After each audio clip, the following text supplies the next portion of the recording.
There, I have this on. So, did I wear clothing today? I did. Maybe that's too far. I'll go this way. I'll probably use the screen a lot today because we've got 4 folks to do in quick succession. And there is a theme, and the theme is associated with Isaiah. By the way, took me years to learn that the pronunciation it's Isaiah, not Isaiah. is Isaiah, yeah. I don't believe it. It's not my fault. But it is. It took convincing on my own part. But Isaiah Berlin has students, Charles Taylor Ignatieff, Michael Ignatieff, who I will use as my search term for an interview that he does.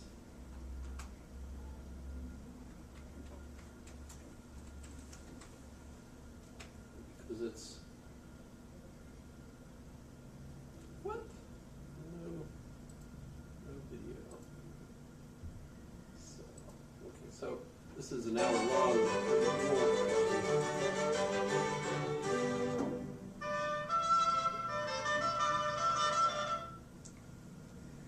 Michael Ignatieff, who was Isaiah Berlin? Possibly the greatest liberal philosopher of the 20th century, or certainly the greatest liberal philosopher since John Stuart Mill. Yeah. A historian as well, friend of the famous, but what he will be remembered for is as a philosopher of liberty. Who decides that he's the greatest liberal philosopher of the 20th century? Good question. I do, I guess. It's personal. That's a little A biased. personal call, but I think you could get a At lot least of he knows it's his philosophers and bias. historians saying the same That's thing. true. He wrote a thing called Two Concepts of Liberty in 1958, which is the kind of starting point philosophy of liberty ever since. It's kind of one of those essays that you just have to read if you're going to play the game of arguing about liberty in the late 20th century. I remember reading the front page buyout or obituary in the New York Times, and remember the time struck by why is it on the front page? And then I went back and got it on LexisNexis. Died on November the 7th, 1997. Was that the date he died? The 7th or the 6th? He died 2 days before. Okay. I was never born. 4,233 words in the New York Times on the front page. Why did this man, in your opinion, end up in the New York Times? I was A still in very good graduate question. school. Very good question. He had an a good obituary place to that he be. usually give to a former And president or royalty or enlisted in something the like Army that. around that same I time. think the I reason enlisted that in he's on the October front page 7th. of the New York Times October of is that 97? he has That's an when I was born. extraordinary 77. career Oh, 77. in That's Washington, different. New York. That's 20 years That before I was begins even in born. 97, 1949 I was when he teaching comes here. to Harvard to some I'd been lectures. retired from Spends the Army and 25 I was years on teaching here American for campuses, that was so almost he's second. known to a whole couple of generations of American students and teachers. Oh. But that's, I think, not the real reason. Part of it has to do with the fact that he's in Washington during the war as a young academic, but working for the British Embassy. And he writes extremely important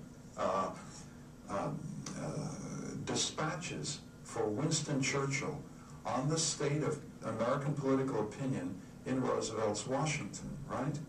These dispatches come to the Churchill, and while he's in Washington during the war, he It's like the meets video's skipping. a lot of people who Yeah, turn it's a out to little be stuttery. key players in American post-war history. One of his closest Anyway, friends, for example, This is is a Chip relatively Bowman. old Well, fast video, forward and 20 he's older years. now. It's 1962. I mean, yeah, the date says Isaiah Berlin is 99. invited I to was have 2 dinner years with President old. Kennedy. He and Kennedy, He has he great is hair. with Kennedy the night that the Jesus. Cuban Missile Crisis breaks. Jesus. Because Isaiah Berlin is having dinner, and he's with Chip Bowman. He's the kind of philosopher who had that kind of access to people very close to power. The people who made the American century were his close friends. So he's a liberal philosopher who has some very important American friends, and I think that's why, at the end of the day, he ends up getting that kind of coverage in the news. So that's Ignatieff, who I'm also covering as the 4th one today. This is the first in a This series is Brian of programs McGee about modern interviewing philosophy. Later in the Isaiah series, Berlin. we shall be dealing with the ideas of such world-famous figures as Jean-Paul Sartre, I feel like I'm about to watch a Monty Karl Popper, Python skit. Chomsky, and some of these will be taking part personally in the program. As far as I know, the Monty Python never used Brian One or two McGee in any programs of will their. also Yeah, no, to thinkers they who are didn't, dead, but it whose just ideas seems still exert an Because enormous like the they're British- zooming in slowly. Karl Marx is an obvious. And But so this too, is in their quite different ways, are Wittgenstein about the same and time Heidegger. And of course, the as series the produced very in early English for an Monty English-speaking Python, audience, well, where they're must getting be their ideas. They got their ideas, recent I think, developments from in Peter philosophy Sellers. in the English-speaking world. That So my sounds hope right. is that I don't the know. series as a whole will add Peter up Sellers to a had lively some and crazy, illuminating report funny on the movies, state of philosophy in one the of world which had the today, Beatles in it. partly in terms of outstanding individuals and partly in terms of And, important movements. Um, But in the opening program, the Monty by way of Python introduction, started up pretty I much want to after the. confront some absolutely basic questions. Why should anyone be interested in philosophy anyway? Why is it important? Indeed, what is it exactly? I'm going to put these and other questions to someone who is himself of international reputation, Sir Isaiah Berlin, OM, Fellow of All Souls College, Oxford, biographer of Karl Marx, and particularly distinguished for his knowledge of the history of ideas. So Isaiah, what reason can one give to someone for taking an interest in philosophy? Now, I might slow this down for you because he speaks traditionally very, very fast. To it by the education system. Well, to begin with, these questions are interesting in themselves. But for anyone who doesn't think that, it's possible to point out that what philosophy deals with are the assumptions on which a great many normal beliefs rest. Not the sort of things which people like to dig up, because people sometimes don't really want their assumptions examined over much. Because people are rather uncomfortable when they're made to look into what really their beliefs rest on. Can you But follow in it? fact, the sort of assumptions which a great many ordinary common sense beliefs rest are matters for philosophical analysis. When looked at, they turn out to be a great deal less secure, a great deal more complicated than they seem at first. And philosophers, by examining these, teach people self-knowledge. They explain to them, but sometimes in a very illuminating way, what they believe and why they believe it. And this is a very central task. We're all of us made very uncomfortable by having our assumptions examined, as you just say, by digging into the presuppositions of our own thought, and I think we all, beyond a certain point, resisted. Why do you think we resisted? Well, of course, because people don't like being overanalyzed, I suppose, and partly because action itself, perhaps, precludes this kind of thing. Quite obviously, if you're simply actively engaged in some kind of life, constantly to be asked, why do you do this? Are you sure that what the goals that you're pursuing are true goals? Are you certain that what you're doing is not, in some way, doesn't contravene some kind of moral beliefs which perhaps you ought to hold? Or are you sure that some of your values don't conflict with certain other values and you're simply not facing that? That sometimes when you're plunged in some kind of dilemma, you're so frightened of looking into the face that you avert your gaze and try and get the responsibility of some other back, on the back of the state, for example, on the back of your teachers, on the back of your class. So, and it's kind of interesting because I've mentioned Brian McGee as an interesting philosopher too. So you get to see a philosopher interviewing a philosopher. Of course, that's what made Brian McGee famous, was all the interviews he did of philosophers on the BBC. That's kind of interesting. But you get to listen to a lot of these philosophers now on YouTube videos, which is obviously we're getting closer to now when you can do that in color. Notice it's in color, so that's kind of cool. But let me pull up the Wikipedia on Isaiah Berlin. And this, notice he died in 1997, as Lynn pointed out. That's 21 years ago, right? Yes, that is correct. There's, by the way, a fantastic story that I'd love to mention. Ignatieff was pointing out that he was a correspondent for the British during World War II when the United States hadn't entered the war yet. and the British were especially concerned to get us into the war because they knew they were going to be in trouble if we didn't. Well, they were in trouble anyway. But it wasn't really clear that the United States was going to enter the war. There were a lot of people against it, who were pretty evenly split, as far as I know. Famously, the pilot that flew across the Atlantic in the spirit of St. Louis, what was his name? Lindbergh, Charles Lindbergh. He was one of the candidates, actually, running against Franklin Roosevelt, and his main plank on his campaign was that we would not enter the war, because he was more on the German side than the British. He was an anti-Semite. He was an anti-Semite. That's true. In any case, FDR won that, and of course we know after the Japanese bombed Pearl Harbor, we did enter the war, although it was that kind of attack by one of the allies, the Axis powers. Japan was an ally of Germany and Italy. So when Japan attacked us, we actually declared war on Japan, and because Germany was an ally of Japan, Germany declared war on us. So that's kind of interesting, right? We still didn't actually declare war on Germany. It was the reverse, right?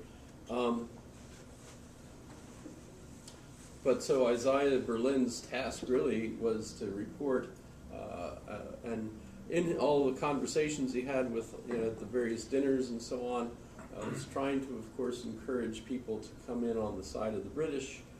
The British were constantly trying to get psychological evaluations of the mood of the people, but mostly of the president, to try to see how they could kind of nudge us into the war on their side.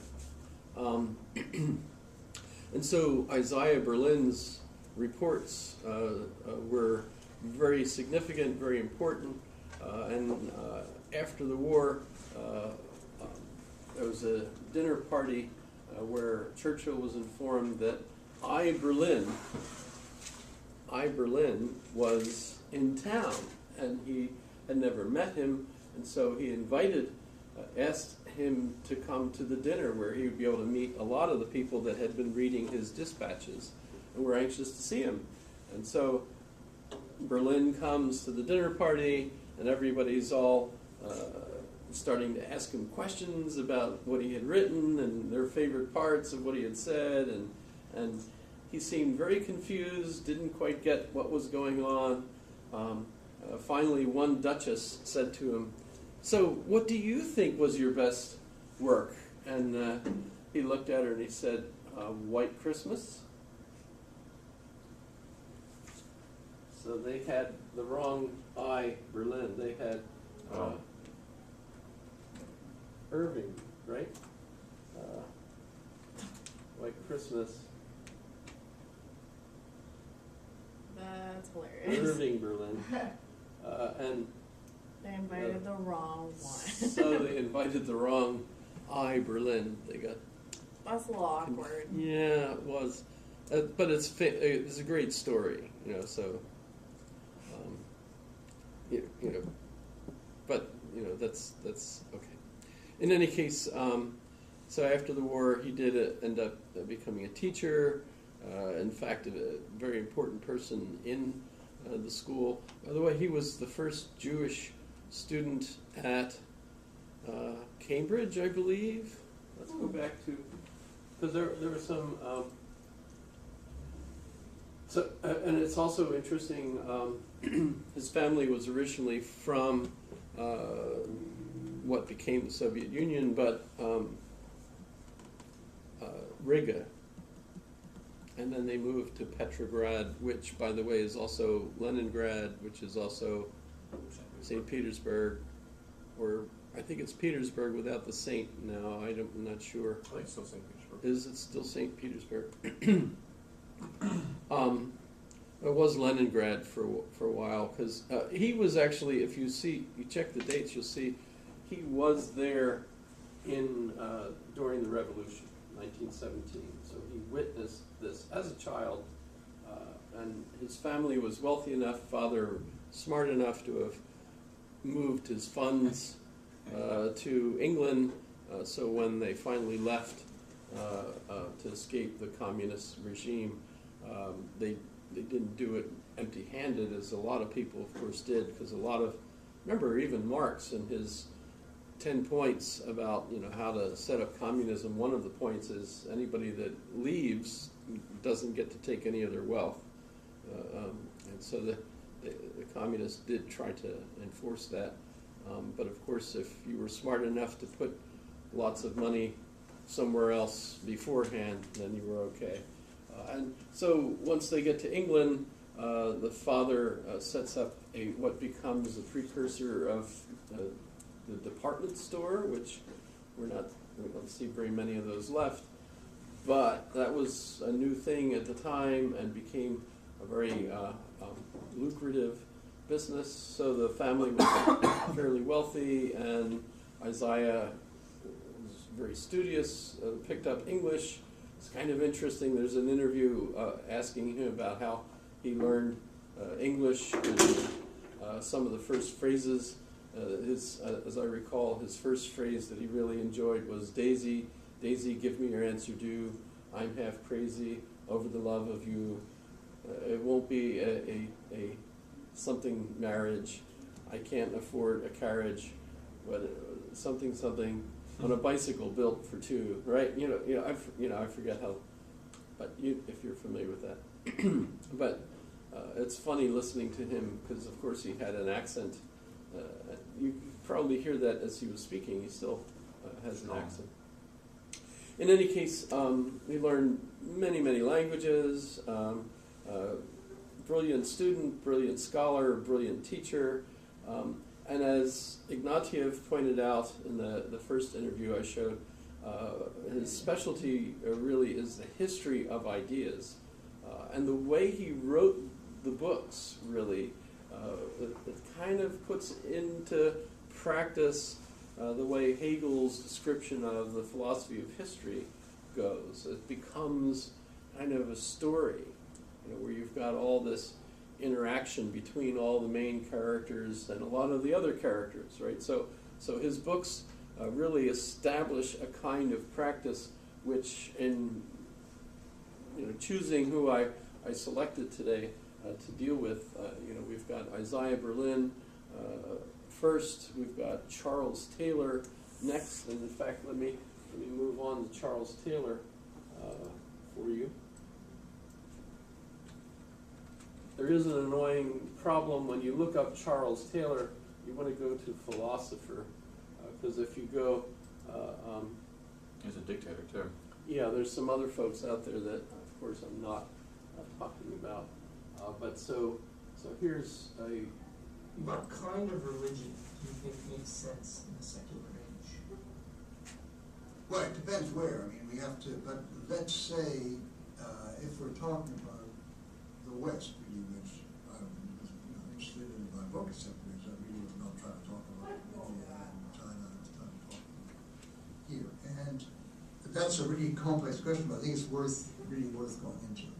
I think we've all moved, we in the West, have all moved out of an epoch in which our understanding of what it was to be Christian was a understanding of whole societies, whole civilizations, whole political structures being Christian. That really is the sense of the word. Christendom is against Christianity. That is, you have a whole civilization which is impregnated, as it were, drenched with Christian outlook. And there's some great things that happened in this civilization, Chartres Cathedral, I'm not trying to knock it. But I think it is no longer possible for us. Christendom has died on us. Now it's interesting to see why. I mean, it has something to do with the rise of, for people now, really viable alternatives, non-faith alternatives. It's more than that. It's also that for a lot of Christians themselves, living their faith in this form, in which it's also a political stance, it's also a civilizational stance, it's also, etc., has come to seem not really in keeping with the faith, partly because if you're living in a Christian society in that sense, with a political structure as Christian, then you're always into, in some degree, coercion, right? You're a heretic, you're not doing exactly the right way, you're not the right kind of Christian, so we're going to have to get rid of you, or force you, or give you second-class citizenship, or something of that kind. And that has come more and more to seem to lots of people something which doesn't really fit with the gospel, compared to the Christ you see in the gospel. Doesn't make a great deal of sense. Right? Now, we used to be able to, Christ in the gospel says, give to Caesar what belongs to Caesar, and give to God what belongs to God. But that was, we kind of, in Christendom, we sort of rationalized that away. I mean, the two are working hand in glove and so on. So I think what really pushed this development out of Christendom, well, a lot of things, of course, it was the revulsion of certain modes of coercion, it was the wars, well, not only just the wars of religion, but something like the First World War, where both sides were saying, Gott mit uns in German, God is on our side, good Catholic news. All those things contributed, but I think what contributed, if you like, positively, seen simply negatively, repelling, was the development of the ethic of authenticity, the idea that each human being has their own way of being human. They have to find that you find their journey. It was very much the rediscovery of the notion of life as a journey, Just the way he said that made me think of a point in the press conference that President Trump had yesterday, where at one point a rabbi asked him a question, and he knew the rabbi because they had been interviewed. The rabbi had interviewed him before, and the rabbi reminded him that he, at one point, had said to the rabbi that God was on his side, etc., right? And so he asked then, so do you think God helped with the election of all the folks that won, for the Republicans yesterday? And Trump said, well, of course, God helps, et cetera, et cetera. And then he said, well, what do you feel of all the ones that lost? Which I thought, this is a not too subtle or ironic way of pointing out that, if God, is responsible for everything, he's, not just responsible for your victories, he's responsible for your losses too. But that just, just went right by, Trump. No. And, part of that, though, is, of course, that, and I can imagine the reason Trump would have said such a thing to that particular individual. He's standing there with his the little beanie. Yarmulke. Yeah, the yarmulke on. It's obvious. Oh, No, okay. I didn't know. Yeah, that. so it's obvious. Okay. You want me to say something about God. So he says something about God. So Trump is playing to an audience, and so he's saying what the audience wants to hear, and not going to say. Did you see the one person asked him, well, you've been saying things like you're a nationalist, and some people connect that to white supremacists or whatever, and Trump interrupted her and stopped her, and he says, that's a very racist question, and he pointed out that there's globalism and nationalism, and he likes the world, but it's, his concern is the nation first, and, bringing up that kind of connection. Arguably, Called can you be a her racist. leader when you're just telling people what they want to hear? He was using the bully pulpit in its full bullyish What? Bully pulp? bully pulpit. You've never heard of, What? this is a bully pulpit. You The mean person the that gets up podium? behind the podium is the bully. He's the one that can, What's that? Pulpit isn't like Never a heard that? religious sense because there's a pulpit at the church. Heard to it. speak from. never heard it. Oh, okay, well, Theodore Roosevelt. pretty easy. Awkward. Pretty On a easy. Side note, did you hear Ginsburg's in the hospital? No. Yeah. Ruth Bader Ginsburg, the Supreme Court Justice. That is, that we need to stay in, otherwise Trump gets another. Yes. She's in her 80s, and she promised to hold out for the next 2 years to the next election, and now she's in the hospital. She fell in her office. Oh, jeez. Yeah. A lot of people offer Fuck. organs. They offered to be organ donors for her, even if they're still alive. She's great. She's a fighter, but I don't probably got pushed. So, that's where the phrase comes from. Bully pulpit. Position of authority. That's interesting. So he was using that. The more you know. So he basically, wanted only the kinds of questions that, Make him look. fill in his narrative. Are coherent within his narrative, which. White nationalism.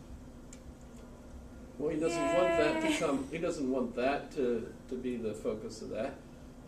But yeah, you could easily see it.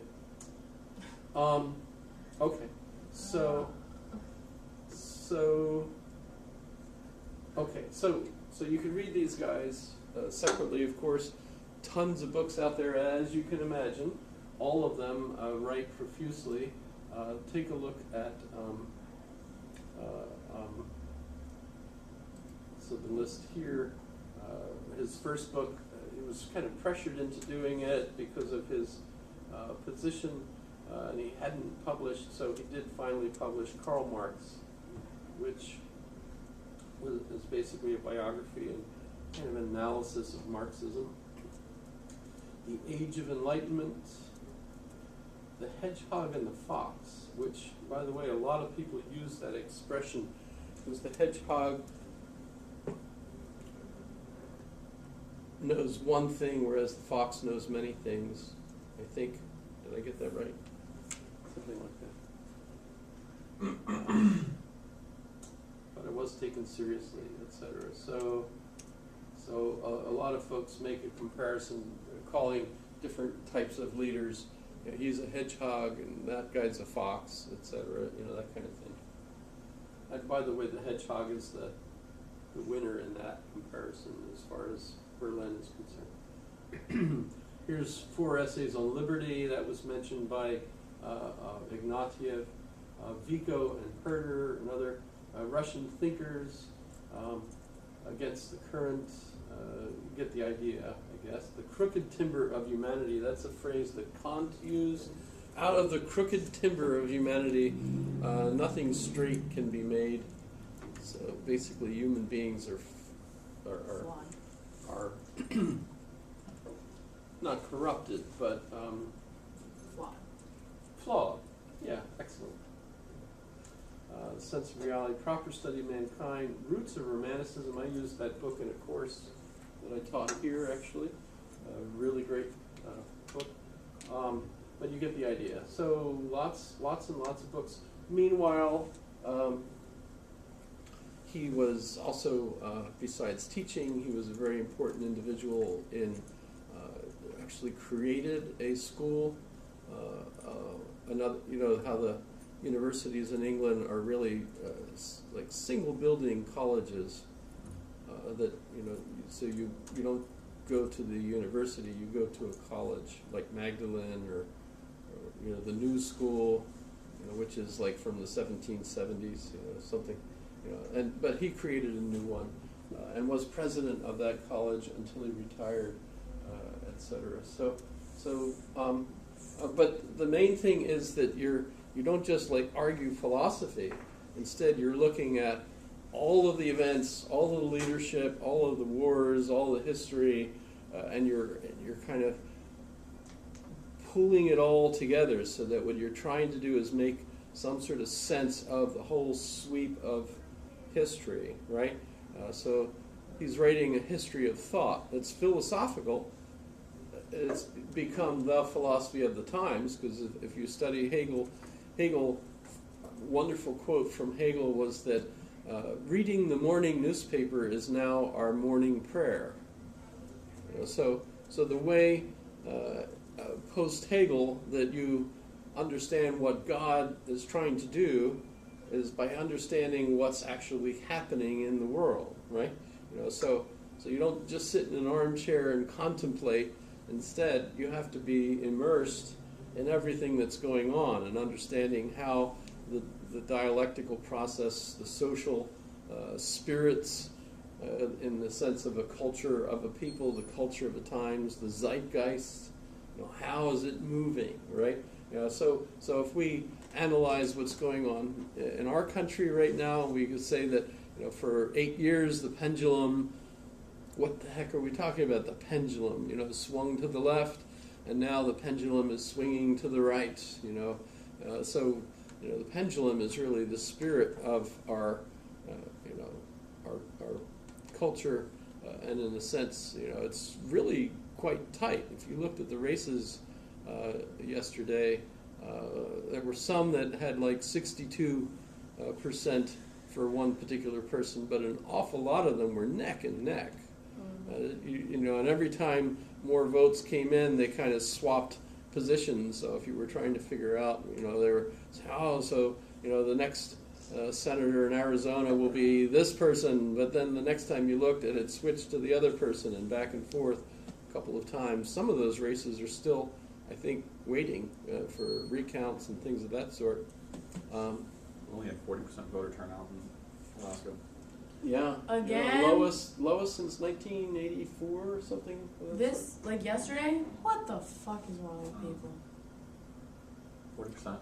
And a lot of people lost by a very small margin. It's very frustrating. Mm-hmm.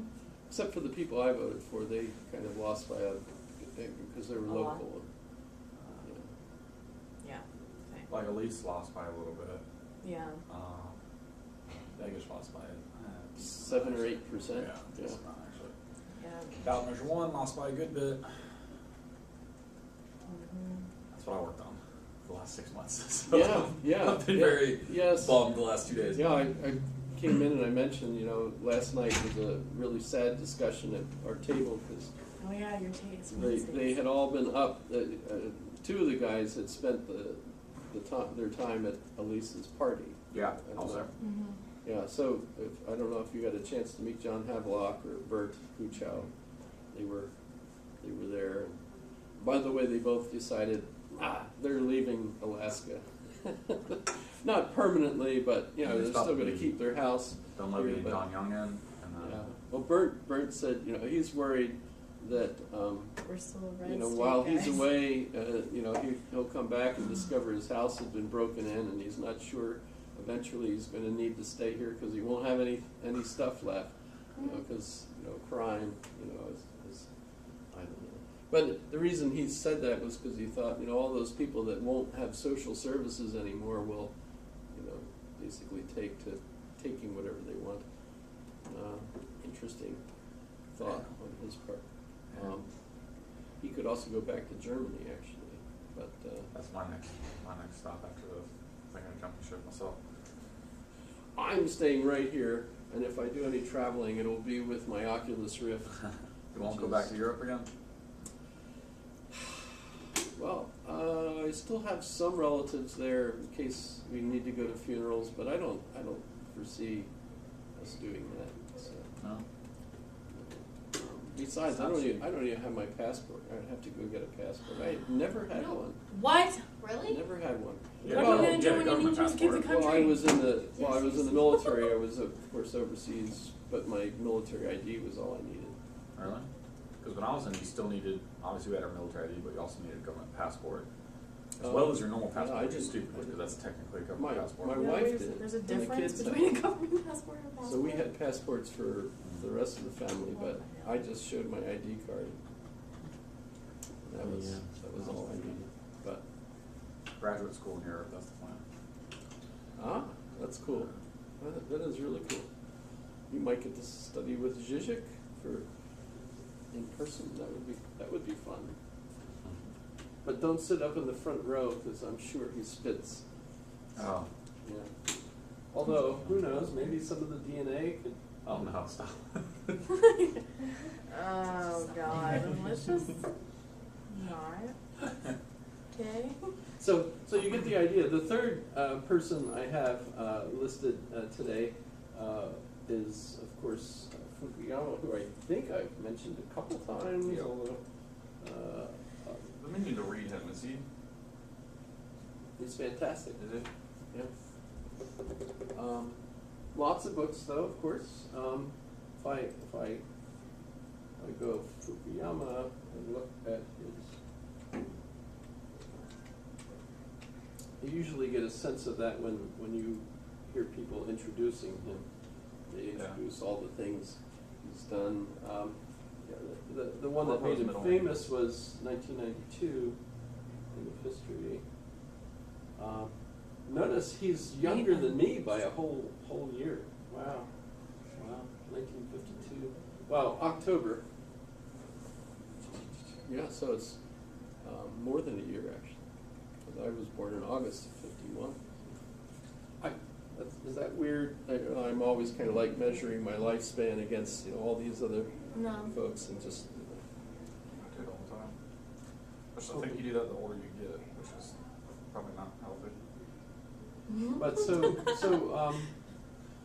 some of his other books, Trust, about social virtues and creation of prosperity.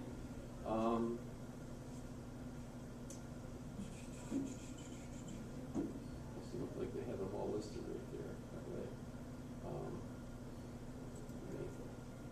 The End of History, The Great Disruption. That was, for many years, that was my favorite.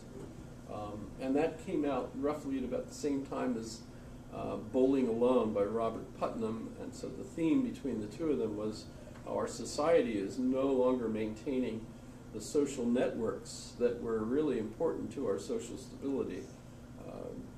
Younger people, and they meant like people like me, were not joiners. They were not joining clubs and things.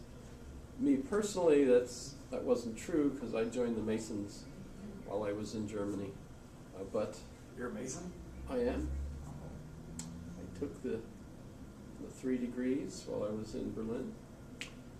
It's actually just hilarious, because I became interested in Masonry because my father-in-law and my brother-in-law and my grandfather-in-law were all members of the Hermann Lodge in Philadelphia, which is a German-speaking, der Altes Deutsch Sprechender Lodge Americas, or whatever, however you say it.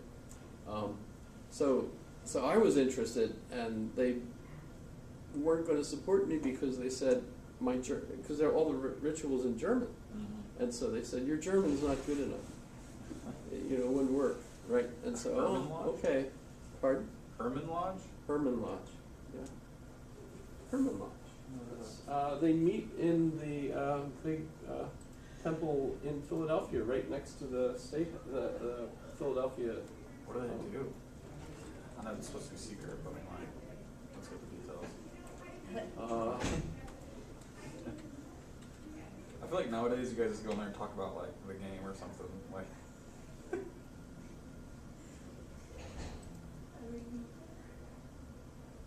So I don't have the temple. Here. So this is entering into. Ah, shit. So they got some money. Pardon? So they got some money. That looks well-to-do. Fancy. Oh my goodness! It's each of the there's like Norman Hall. There's Roman Hall. There's all different halls, and they're all huge, so that you can have a lodge meeting in there. And so I think the Herman Lodge at the time. So I got to attend a couple, but that was after I became a member. But the funny thing is I became a member in Berlin, Germany, where there was an American-Canadian lodge, and it was called Outpost. It's still there.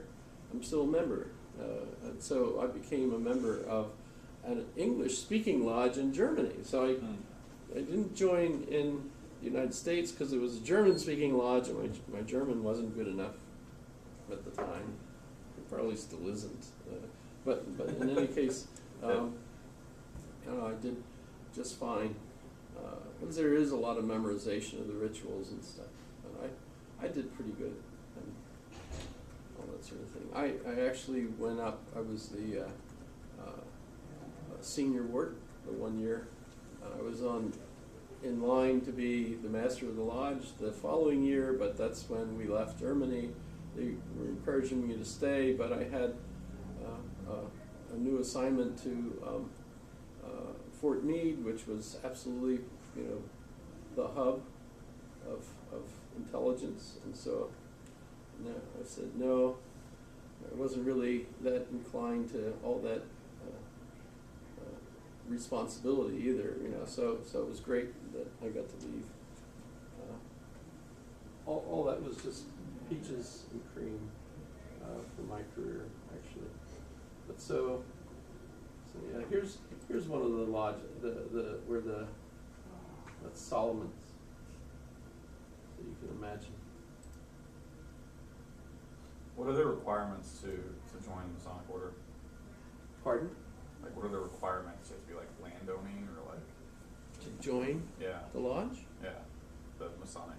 Oh, you have to be in good stand. You have to have good character. And by the way, all the members of my lodge were members of the field station where I was in the military.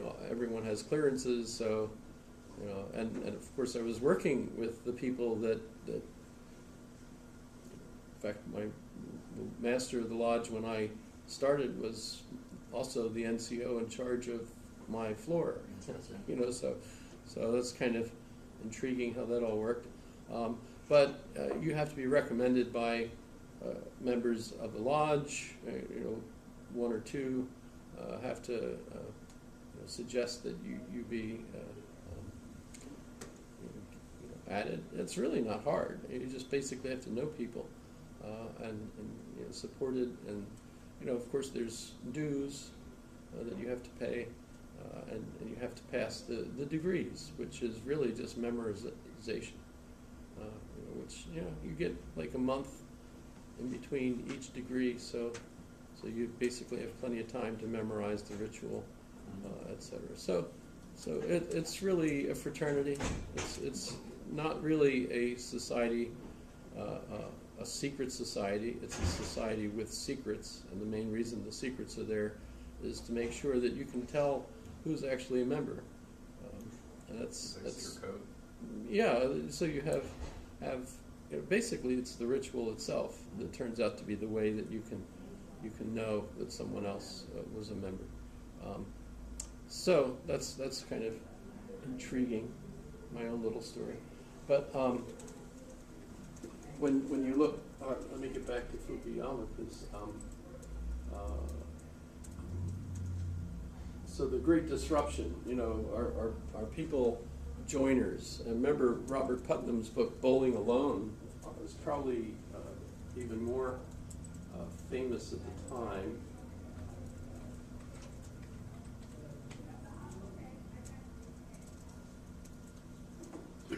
The idea here, of course, is that thinking of like Archie Bunker and Jackie Gleason, those TV shows, one of the things the old guys all have are clubs, a bowling club, local, whether it's their job or the factory or the local 5 or 6 guys, however, have their own bowling team. But now young people bowl alone. I was going to say, I feel like it was more prevalent back in the day to be a member of something like that.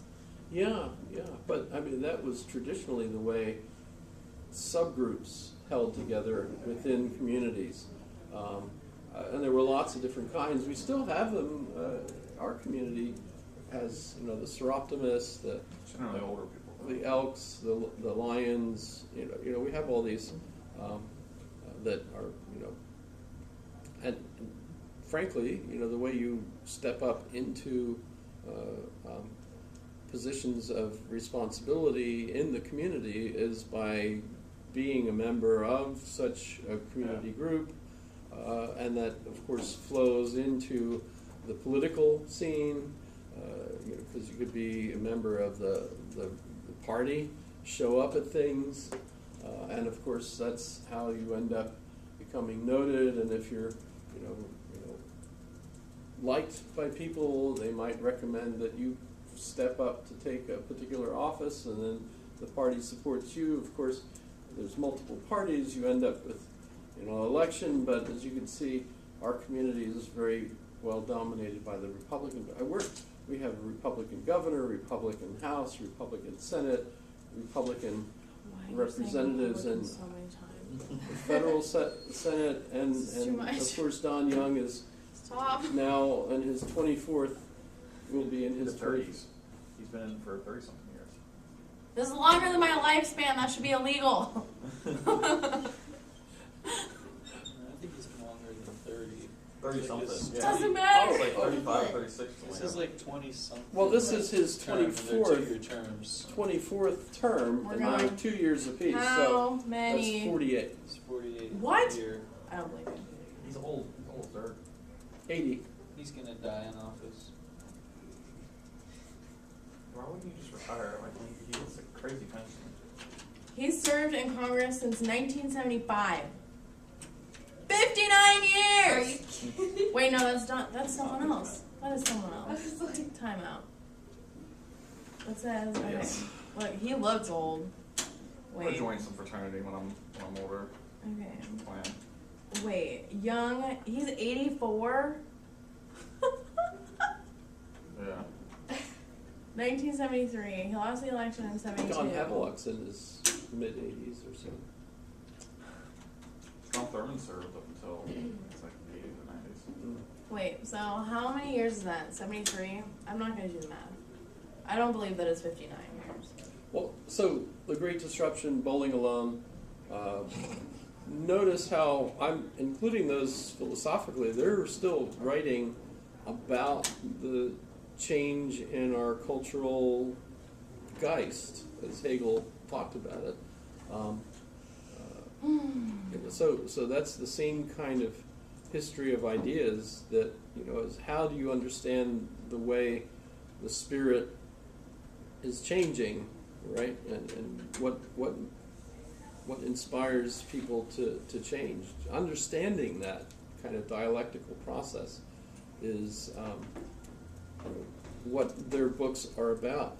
And as you can see, our post-human future is concerned there, is what happens when we're no longer really genetically human, but instead modified humans. So his main concern in that book was not things like AI and introduction of chips into the brain to help you and so on, but instead it was more a matter of genetic modification, so that designer babies, that kind of thing. Can we design modifier genes so that we become supercalifragilisticexpialidocious? That's. I have a question, and it's kind of off topic, but it is relevant to philosophy. Of course. Okay. Why do we have the need to explain things like humans? For example, Aristotle says all men love to know. I think that's kind of still kind of an assumption because that we have a word for everything, we have a religion for everything, we have a belief for everything, we have a moral for everything. Why is that? why do you want to be know? validated? Why do we have the need to feel validated, though? So what you're asking is a perfect example of why we have all those things. Why do You're you curious. want it? You're looking for an I'm explanation s- for why I'm everything has so- an explanation. I'm so done. I mean, Was that mean? No, that was just apropos. But why? I don't understand. Exactly. Doesn't it drive you crazy? The more you don't know, the more you want to know. Okay, then why It do just we? gets worse. Why do we have so many different religions? I bought 2 books yesterday. What the I hell? need books Does that have like anything a to do with whole- religion? I bought 2 whole books yesterday. I'm glad you didn't buy half a book because that would be a ripoff. Well, I couldn't help myself. I got home and in the mail I had a coupon from Barnes & Nobles for 15% off the total purchase. So Holy I went in there tomatoes. with no particular need. 15% Looked off. around. I wanted to find at least 2 books. At least. At least, because if you just buy one, you're just getting 15% off the one book. But if I had 2, then I'd get a 15% What's off. to stop you from getting With 3? 15% off, you'd probably be cheaper going to Tidal Wave Literally. at the end of the day. Well, That's how they get you. I did find, and, I have kind of a personal interest in making sure that our one new bookstore stays viable. Barnes and Noble. It was kind of a shock when Borders got. Borders shut down across the country. Yeah, that was like, what? You gotta be kidding me. A town this size and we're not buying enough books to keep bookstores in business? That's Still like Tidal Wave does well. and our- Yeah, but they had to shut down Our that one whole. Eagle River bookstore over here The is like, bookshelf's been there forever. novels of the kind that they're not even classic novels. They're more, science Trash. fiction and soap, what do you call the kind that are like tearjerker Trash. chick flicks, chick, Trash. Like romance, like little dime yeah, novels. yeah. Trash. People like them. I wouldn't call it I trash. think romance actually sells super well, surprisingly. Ugh. Yeah, State but when you building. read them, then you just cry. And who wants to do that? apparently They're- a lot of people, Yeah. because they That's sell really well. That's depressing. His next book, State Building. Notice Moving on. that's about the time of course, what's going on in the Middle East. And by the way, he was thought of as a neocon, and America at the Crossroads was the book where he clearly made a break with the other neocons, because the other neocons were the ones promoting the top-down political changes in the Middle East that the U.S. Army and Air Force and Navy were all trying to create. And he was one of the ones that, of course, had enough of a understanding of social change to know that, you know what, that's not going to work. And I remember reading one book by the British traveler, A Walk Across the Country, where he walked across Afghanistan and kind of reported on what the villages were like and everything, because he did speak Farsi, so he was able to talk to the villagers in most ways. And still, it's kind of crazy. A lot of people, his own people, refer to him as a nutter. Although the next book he wrote was The Prince of the Marshes.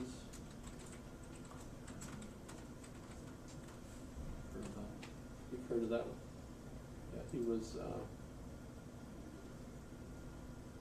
Yeah, he was. Because of his experience and his language ability, the British actually put him in charge of the worst area that the British were running at the time. And so that book reports on his experience trying to get the various tribes to work together, and just the impossibility of basically creating kind of a civil order in such a feudal environment. the marshes were actually the area that Saddam Hussein had drained to the destruction of the environment for everyone that lived there. So, kind of interesting. So, but his latest book that I found, by the way, this is Rory Stewart, was so the book about Afghanistan is The Places in Between. Absolutely amazing. But the marches is him and his grandfather walking along Hadrian's Wall. It's kind of interesting because it's mostly not just a little bit of archaeology of the wall and stuff, but also discourses between the younger generation and the grandfather. Right, the differences in life between them. His grandfather having been in the military and all sorts of things. So it's just kind of interesting culturally. They're actually Scots, which is interesting. But so America at the Crossroads was Fukuyama's book that clearly indicated he was not one of the neocons. So in a sense, that was at the time where, because the neocons were the advisors for the Bush administration, and yeah, and well, of course, Fukuyama had actually studied in University of Chicago, so he was connected to the whole philosophical community there that were really, where that the neocons really came from. But there were disputes among them, and it just made so much sense that you can't build a democracy from top down. You have to build it from bottom up, which means generations of change. So it's not going to happen like in 5 years, 10 years.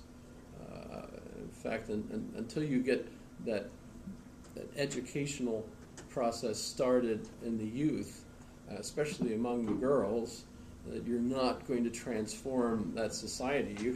You have to instill these applications into the desktops, the necktops of the people, for them to think as individuals, to think to be or not to be. The Hamlet, So we're clearly saying that to have someone able to run an application, a mental application that enables them to think of themselves as a self and begin to take that development to becoming a modern self, right? That's what you need in order for you to have a democracy. By the way, of course, we could argue that in many respects the kind of democracy you have is dependent on how far those individuals have proceeded along the classical stages of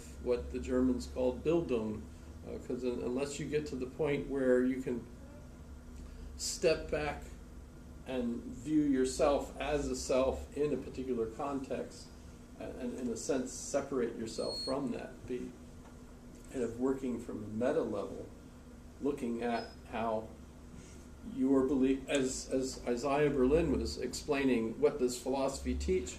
One of the things it teaches is to explain to people that a lot of their beliefs are based on things that they've never questioned, and philosophy encourages you to question those beliefs, and so that kind of reveals a lot about yourself to yourself that you wouldn't have known otherwise, and that step enables you to kind of, be at a meta level, understanding why you've always wanted to do the things you've done, and not just you, but also others. So I can understand why someone else acts the way they do. By the way, when I think about my own life, remember I went to college first, got my master's degree in philosophy first, and then joined the Army. And a lot of people thought, gee, that doesn't seem Usually it's the other way around. For people in the Army, yes, they would often go into the the service first and then use the GI Bill afterwards. I did things the opposite direction, but it worked out, I thought, really, really well because the degrees, the times in philosophy taught me how people tick, basically. And so I did really well, not in the sense of being a great leader or anything. That instead I wanted to be everybody's friend. But the thing was I understood folks, and so I never got into trouble.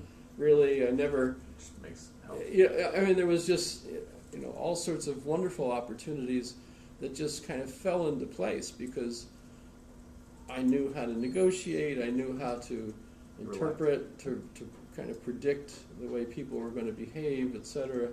And so it turned out to be absolutely great for my career. It's, if you think of what the liberal arts prepare you for in general, it's dealing with people. And guess what? All of our professions really require you to deal with people, unless Makes you feel better. unless you become a techie and sit, in a little booth somewhere and just type all day, kind of like. Were you officer or did you go? I joined as an NCO for the language. I went to the Defense Language Institute for Russian. Okay. I didn't know if they had an officer program for that or not. There were officers doing language training there for different purposes, but usually if they were going to like embassies and things of that sort. I was there eventually to become a 98 Gulf intercept operator. Was y'all's language school in Monterey? Yes, Okay. yes. So it's I Air Force. studied for a year in Monterey and then follow-up course in Texas and then another one in Massachusetts, and then went to my first duty station in Berlin, which was fantastic. The whole thing was great, and I spent 4.5 years then at NSA, which was absolutely fantastic also. Spied on our parents. Well, we like to say that we don't have spies, the enemy has spies. We have agents. This would be okay, so spies are kind of, there's baggage associated with spying. There's baggage. Yeah. You're not wrong. Spies don't get due process if you get caught.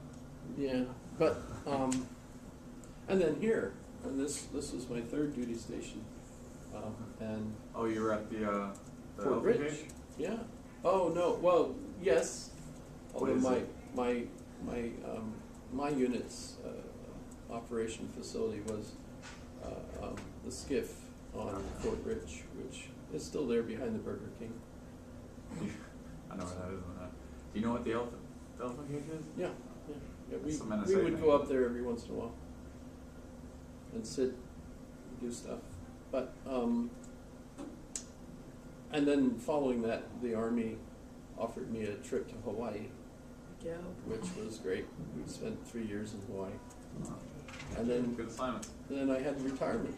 They offered me an early retirement after just 16 years, 9 months, and 3 days. Under Clinton administration? It was 94. Yeah, Clinton. Yeah. When So that came out. because the Russians had become our friends. Downsizing, early retirement. Yep, and that worked out beautifully because I came home in May.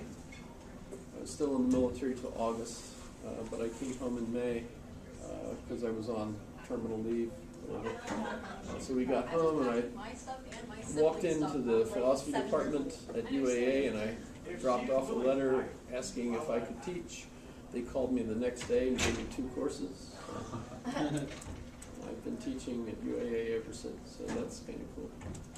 I mean, I had some other jobs I did too. However, I've only got 2 minutes, so let me. Quiz question. Yeah, well, the origins of political so the big books for him are The Origins of Political Order and Political Decay. You can see. But then the latest one, and it's nice, Wikipedia updates so quickly, Identity. So I didn't talk about Charles Taylor. The one book that I think is especially great about Charles Taylor is The Sources of the Self, where he does a quite intensive study of the development of the modern self, and that was followed up by A Secular Age, which he ended up winning the Templeton Prize. So let me ask this quiz question. Why did Charles Taylor win the Templeton Prize? Because he did. Charles Taylor. Win the what prize? Templeton? Templeton Prize. I can only think of that rat. Jelly donut? Do you not want it? That's all off, right? No, that's why I'm I on. mean, if you don't want it. Win the Templeton There you what? Templeton Prize. Yeah, I can't eat 3 donuts. I don't know. Why did he? Why don't we just Google this now? Uh-huh. So this is the newest winner, King Abdullah of Jordan. Well, that's great. No problem. What is the Templeton Prize? What is it for? That Yeah. prize.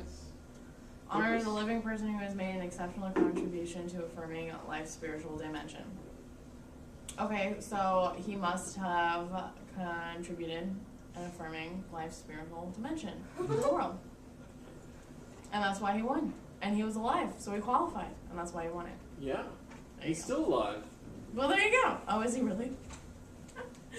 Usually the people we talk about And are either dead or I dying. think he did fall in his office once when he broke his arm, but he lived through that. So One I don't know usually about our can live through justice that. though.